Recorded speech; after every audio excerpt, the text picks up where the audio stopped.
So Titus writes, what are your thoughts on this hot take so far since the announcement of the new jobs and other things that just dropped for Final Fantasy XIV? So hello everyone and welcome to my channel. My name is Brian. If you happen to be new around here, for the returning subscribers, thank you so much for coming in and coming back and checking out this reaction video. This is going to be a long one and I'm going to give you guys my thoughts. I'm going to assume, having not seen what these videos are about, this is Asmon reacting to a content creator who is frustrated or who has left Final Fantasy XIV, and I think I have a lot of experience in both of those topics. So y'all seem to be curious about it, so I figured we'd sit down and react to Asmon. He's reacted to me numerous times, and I think that is only fair, I guess, to say. So we're going to dive in, and I'm going to give you guys my thoughts along the way. I hope you enjoyed the video. If you do, hit that like button, subscribe. Also, check out the top link in the description for my Instagram challenge. Fellow comedians have challenged me to grow to Instagram, get my Instagram following over 1,000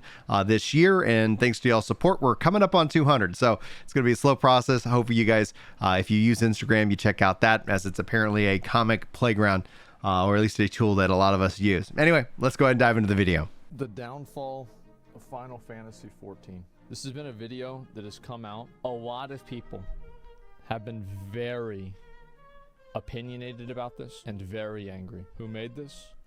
All right, so a lot of people have been opinionated and angry.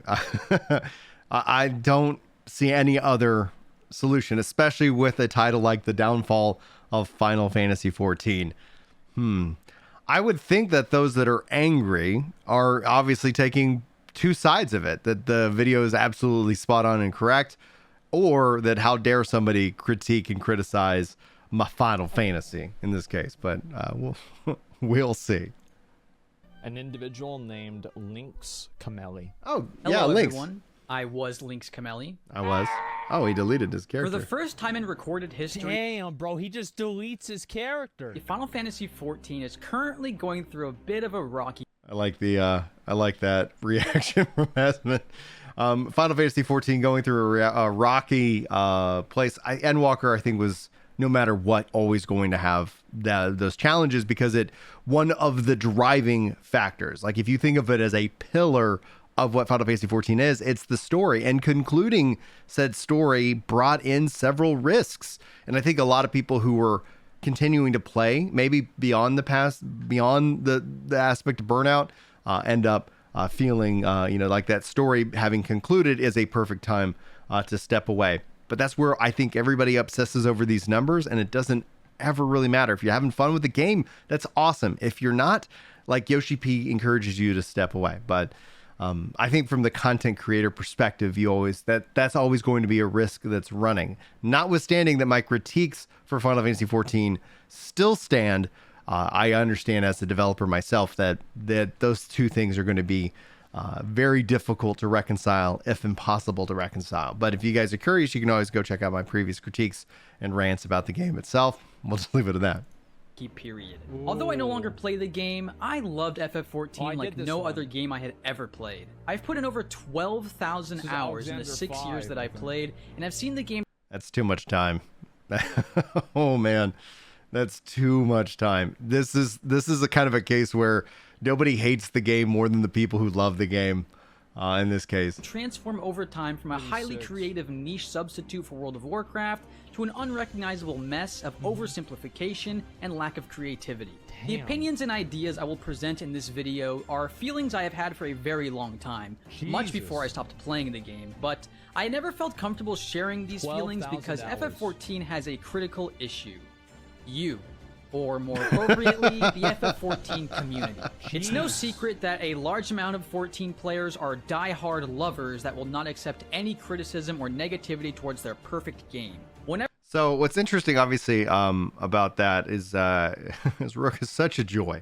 And she also plays multiple games. I think that's a huge help. Obviously, I don't think that clip was like targeting at her, but I do agree with the idea that there's this like a police, I've called it the defense force, it's kind of a cult, where it's you kind of have that mindset. Now what's interesting about this is that, like, if you look at it over time, there's not many veterans that are a part of that defense force, that cult mindset, because they eventually come to the same realizations that a lot of people make. And these aren't negative against Final Fantasy. This is just negative against the theme park design model. It's a very successful model that attracts a lot of people because it's very easy to get into, but it's difficult to hold on to those people. And the question ends up being is, do you need to hold on to those people in the first place? Could you just, shouldn't they just be free to be able to go and play and then come back? And that's the business model that is the evolution of where the current MMO stands. That's why something like PAX Day, which I just pushed a video out on that the other day,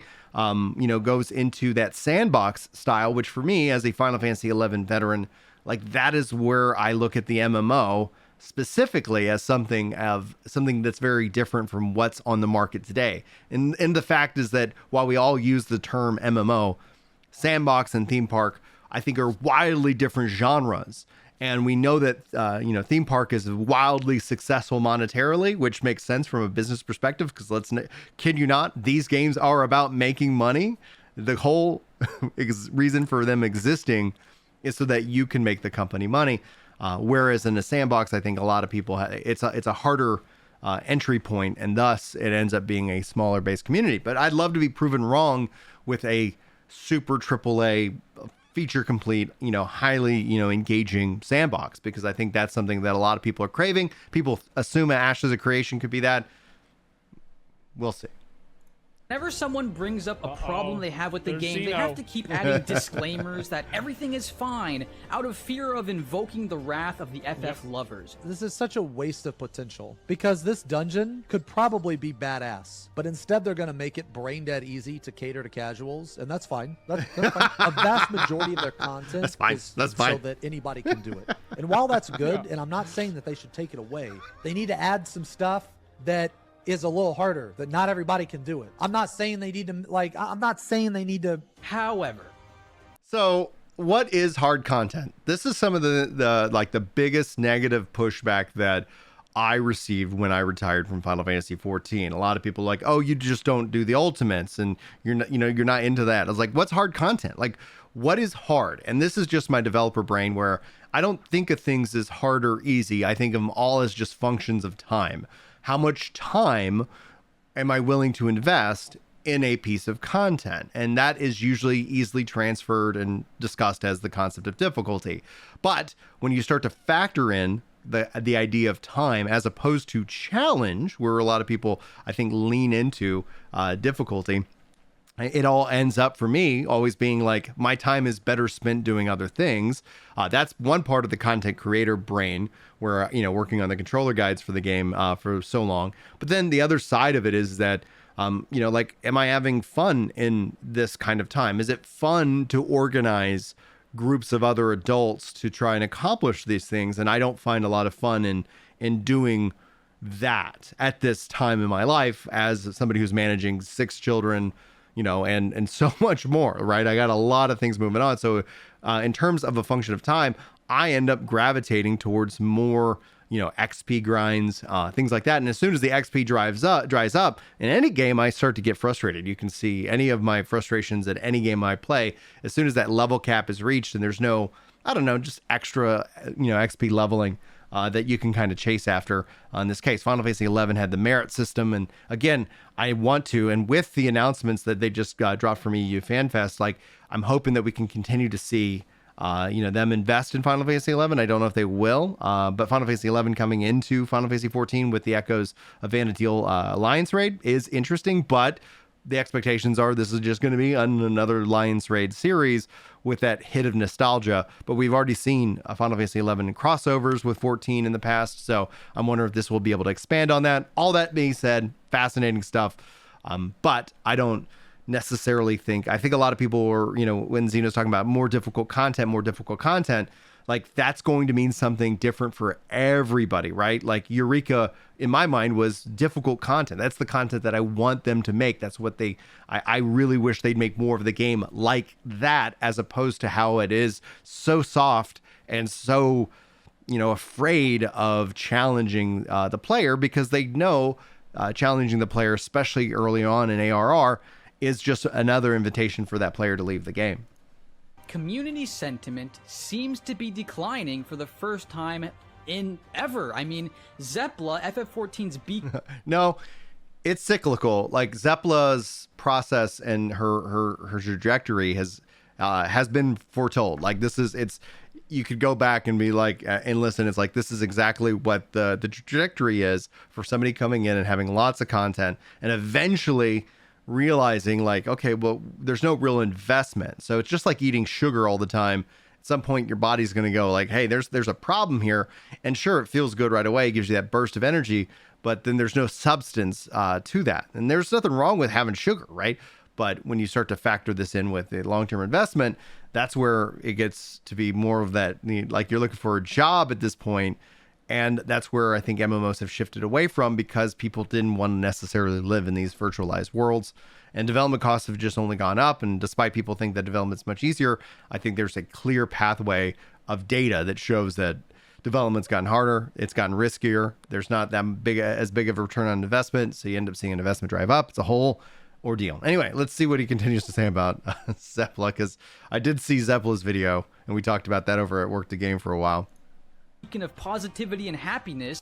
Is this going to be about her going to Genshin Impact? Oh, no. Released a 36-minute video going over all of her issues with FF14's current expansion. That can't be and fixed. larger core issues with like the issues a lot of people propose go up against the mindset. So Yoshi P would have to kind of change the philosophy of how people step away and return to the game, because like my solution this entire time is like, okay, take the relics, give them unique perks in content. Like say, okay, the raids aren't going to use these perks, right? But the deep dungeons will. And so that you end up having more build variety. Final Fantasy XIV lack of real, depth in those systems. The build variety isn't just leveling up another job. I push back on that argument every time, but anyway, yeah. the game as a whole. Man. Now, this was surprising. I mean, that's like a WoW player saying World of Warcraft is actually a good game. Like, that is beyond controversial. Yeah, you don't and get a lot of yet, that. it seemed to go over well with a large amount of people agreeing. And Yeah, what was great about this Lepa video is how many people actually came and messaged me or tweeted at me talking about like, wow, like, Brian was, like, she's echoing a lot of the frustrations that I've brought into play. And that's where I was saying, like, it's only a function of time when you start to see the like anybody who's then a veteran come into it, and it rubs up against the new part of the community that is brand new and is looking at thousands and thousands or 12s of thousands of hours to play and enjoy in the different content. There are other things, though. The question ends up being is that was Shadowbringers, Endwalker, the apex of this game's life, and that really is all going to depend on what the next saga is and how they get new players into that new saga. If players are still required to beat all of the previous expansions, that's going to be a real big challenge for a lot of new players. So yeah, a lot of players are frustrated. This is the season of bitch where people complain about everything. And then as the season of hype kicks up next year, as the expansion gets closer and closer, a lot of this stuff is just going to be water under the bridge. People are going to be excited about checking out the new jobs. People are going to be excited for the expansion because the vast majority of the community isn't super engaged in YouTube content or Twitch content. The vast majority of the community is the silent majority who is like, I'm going to play the expansion, I'm going to take a break. I'm going to play the expansion, and I'm going to take a break. And Yoshi P knows this. That's why the game is designed this way, and that's why veteran complaints, unfortunately, will fall on deaf ears. And the challenge is that with Zeplo or any full-time content creator, like, how do you bring your community along those lines? And in my mind, and this isn't to say Zepla is shady or anything like that. Every time I've talked to her, she's been very pleasant. But this is to say that, like, I don't trust her. I don't trust the full-timers because we've seen this time and time again. It's a lot about leaning into what the group is thinking, so that the way the group lifts you up, as opposed to challenging groupthink. You do so and you're going to get punished for it. And thankfully, that's where, like, I thrive. Oh man, like, it's almost in a way, like, how many subscribers can I lose today? Because we're going to talk about the reality. And what ends up happening, and what continues to happen, is given enough time, people who call me like a dirtbag and they'd like, call me an idiot, will come back 6 months later and go like, holy crap, dude, you were so right the entire time. And I go, it's more important for me to tell you the truth than to blow smoke up your skirt and then shift with the wind. It's more important for me just in my own life. That's something I think is critical. seeing through the Yoshi P indoctrination, criticizing. Well, you have to keep in mind that there were a lot of people who were angry at her about this video, and there was a subset of people who said that she used to be a Final Fantasy player. Now she plays Genshin. I hate her. Those people. Yeah, those people exist, and there's nothing you can really do about it, and that's weird, in that regards. I'm hoping she's enjoying Genshin. I enjoyed Genshin. I thought it was fun. Again, things like I like to return to, but man, I tell you, Star Citizen, dude, it's interesting. It's interesting. It's sandboxy.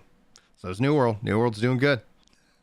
People do exist. The game for its legitimate shortcomings, so clearly things are changing. Hence, me finally feeling comfortable to talk candidly about a game I used to love and genuinely want to see succeed. So the question then is why weren't you willing to talk about it candidly before? Because you were worried about the blowback? Like that's what I'm kind of highlighting with, I think integrity is more important as opposed to the winds of change.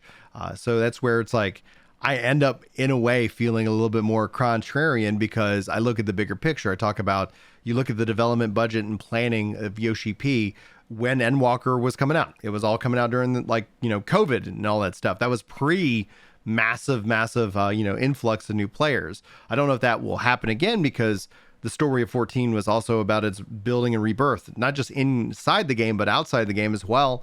And that in and of itself, invites a lot of people to come check it out. The fact that they're willing to end the story. And that's why I continue to reiterate that it's an RPG MMO as opposed to an MMORPG. And there's a vast difference in that style. That's not to say that it is less. It's actually to say, like, from a marketing perspective and, as a player perspective, it's a win. It wins every time as opposed to the loss. But if you're looking for the MMO, you're going to find some aspects very lacking or not as integrated or integral to the entire experience overall. But we can always agree to disagree on that point. But it's interesting from an integrity perspective, so this tells me there's a trend. Obviously, Zeppla coming out to say it opens it up. And we see that all the time in content creation. That's where trends and all these things forms. And that's where also you see bad actors, but that's also where you see people who just discount somebody's opinion as somebody who's just doing, following the trend. So I can't know anybody's heart. So I can't know if this is something that he's been wanting to really talk about, and then now he just feels that it's safe to talk about it. Clearly based off of the reaction and the fact that Asmon's got at the time of this recording over 100,000, which, is always, that makes sense. That checks out. That's what he does. He reacts to content, and yeah, that sucks. Like I'm not a fan of the React meta, but here we are. Let's continue on with this React meta, shall we? I'll be bringing up 4 main topics in this video. However, I won't be discussing the story since I'm a story skipper, so I don't have much to say on that. And it does seem to be one of the last remaining good parts of FF14. So the quote that he's sharing on screen, I hope whoever wrote the 6.x patches is not riding Dawn Trail. That's what I've heard a lot. I haven't played the 6.x patches. Obviously, Dawn Trail is something that for me, if you guys haven't been following, I just posted my 1-year updates from retirement. I've lost over 40 pounds. I've got to lose another 60 plus. That's the first goal before I would consider playing Dawn Trail, and hopefully that happens before next summer because I'd love to play the expansion, see what the story is, and see where they're gonna go. But I'm also at the same time, like, if I'm late to the party, I think that's gonna be fine too.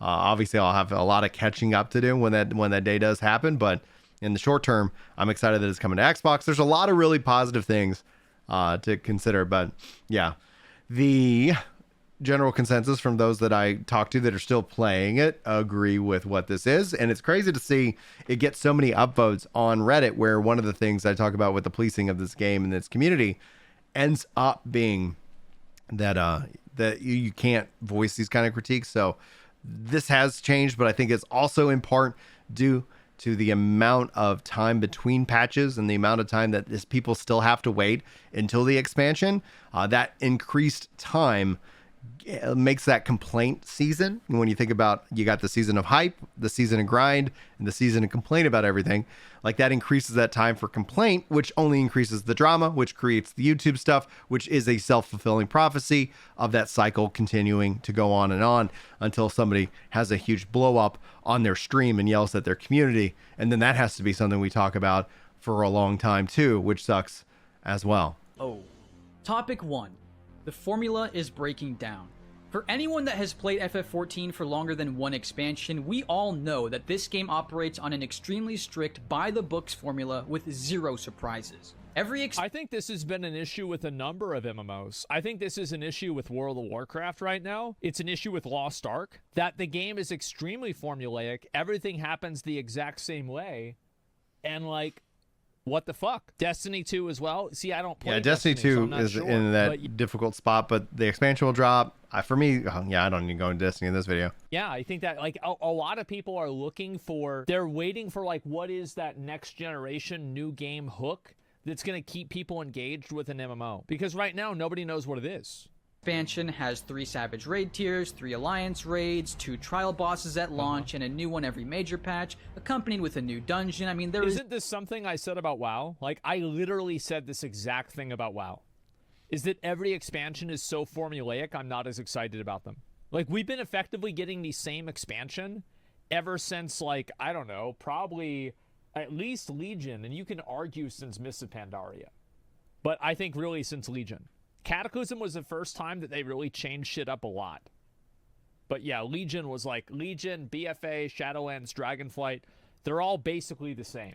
So what's interesting about this is that the formulaic nature of it is like they deliver on that, right? So from a surprises perspective, that's one of the things we've advocated for, especially in terms of like gearing and just the gear system alone and that and all that stuff. Like there are solutions to this problem, but there are solutions that break the fundamental rule of you should be able to step away from this game and you should be able to return this game, and like we're going to just hand you what you need, and so you can choose to stick with us if you want, but it is completely optional to do so, and then you can always play in bigger chunks. And this is, I wouldn't go as far as to say as the formula is breaking down.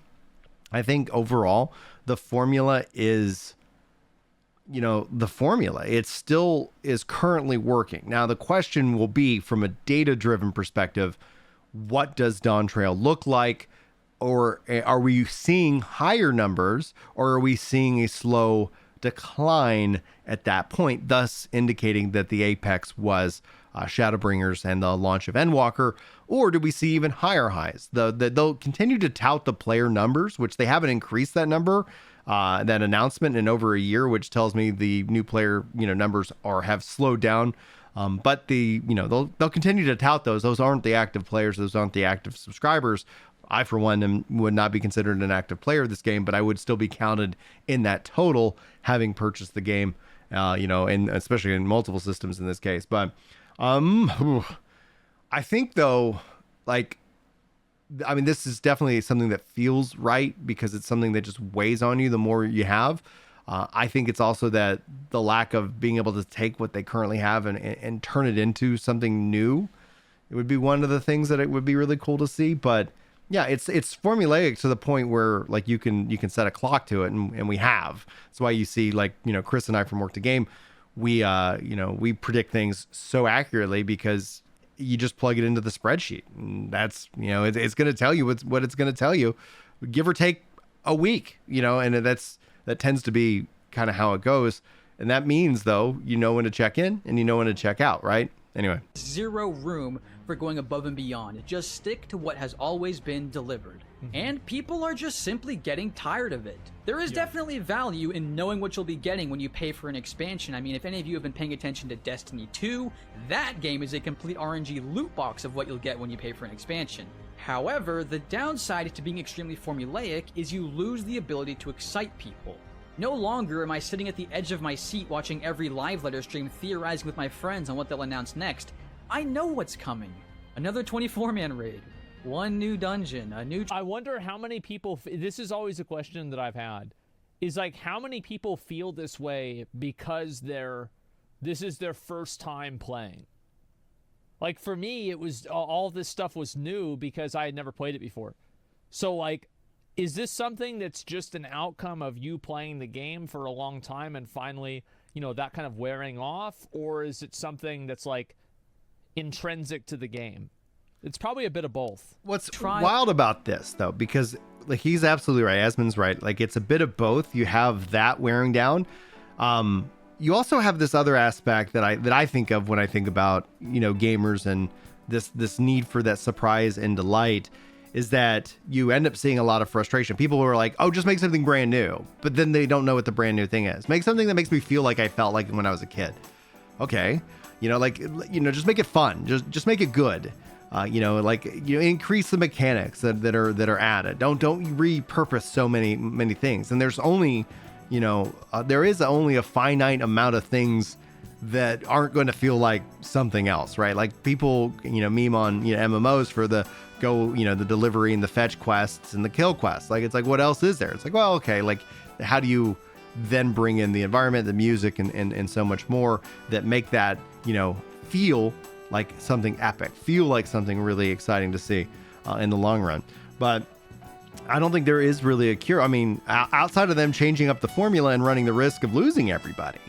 And that's, I think, a bigger risk, a more concerning risk in the long run. I think that overall is going to be something that you're going to lose people. And then the goal is, how do you invite people back? It's the same thing I talked about with New World. It's the same thing I talk about with any of these games as a service games, is that one part of it is Yoshi P's talked about how they'll do marketing to keep the current players, because you see it, it's in the top of your mind.